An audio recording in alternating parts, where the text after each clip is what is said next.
Now let's return the topic about floors. Do you remember? We've placed a floor for the first two levels, but not for the roof level. So let's make it right now. To make it easier, let's hide the roof with the temporary Hide Isolate. This time I only need to select one of the roofs, click on the glasses and choose Hide Category. With this, I'm hiding all the roofs that are visible in this view. Now let's activate Floor and pick all the exterior walls, and don't forget to click on the internal side of each wall. Confirm the changes.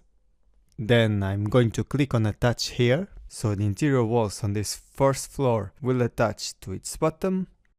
Then, there is a warning. Highlighted walls miss the highlighted targets. This is actually referring the 5 exterior walls. If you click on this button, it shows the 5 warnings which actually correspond to the 5 exterior walls. In fact, these walls didn't modify its length because they were already attached to the roof. Click on OK. Here, yes. And when you look at the section view, you can see the walls are attached on the side, but they keep attached to the roof.